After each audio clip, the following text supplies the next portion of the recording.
Assalamualaikum warahmatullahi wabarakatuh. Selamat pagi semuanya. Semoga kalian dalam keadaan sehat walafiat sehingga selalu semangat beraktivitas dimanapun kalian berada.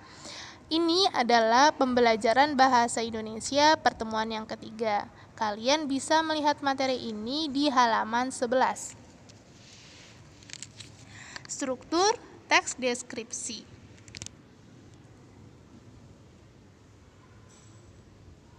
Struktur ini dibagi menjadi 3. Yang pertama, identifikasi atau pernyataan umum. Yang kedua, deskripsi bagian. Dan yang ketiga, simpulan atau kesan-kesan. Jadi, di bagian struktur ini ada 3 bagian. Namun, untuk bagian simpulan atau kesan-kesan ini sifatnya kondisional. Jadi, bisa ada, bisa tidak, ya. Yang paling utama, struktur yang paling utama itu 2. 1, identifikasi, 2, deskripsi bagian.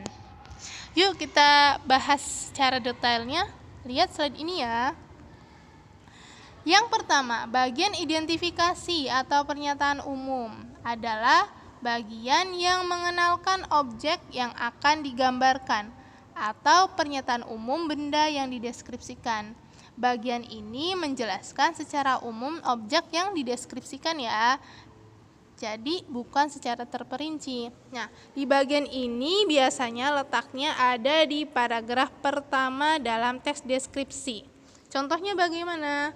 Harimau Sumatera atau yang memiliki nama ilmiah Panthera tigris sumatrae adalah salah satu satwa endemik Indonesia yang menarik.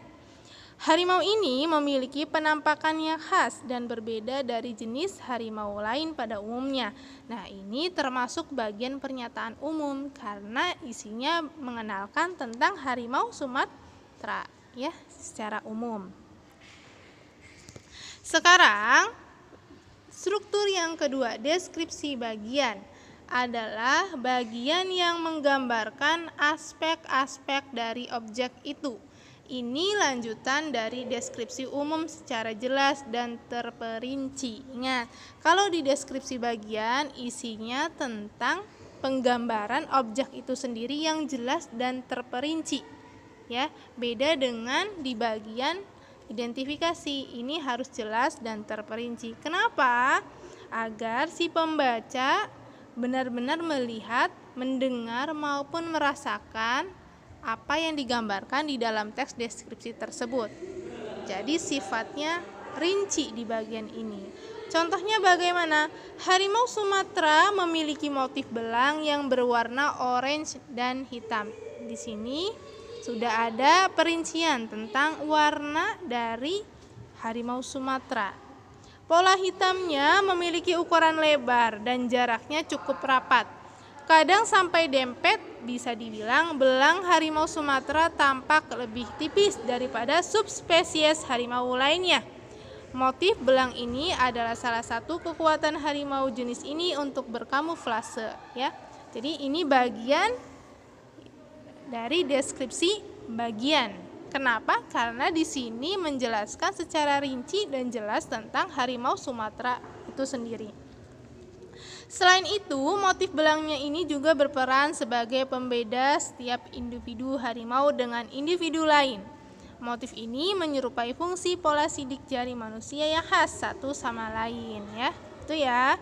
Nah, sekarang yang terakhir, simpulan dan kesan. Ingat, bagian simpulan dan kesan biasanya ada atau tidak ya. Biasanya ada atau tidak. Jadi terkadang dalam teks deskripsi itu hanya memuat bagian identifikasi dan bagian. Nah, kadang juga ada yang memuat 3 struktur itu sendiri. Sekarang bagaimana tentang simpulan? Nah, simpulan ini itu berisi bagian akhir dari teks deskripsi yang berisi tentang kesimpulan dari objek yang dideskripsikan.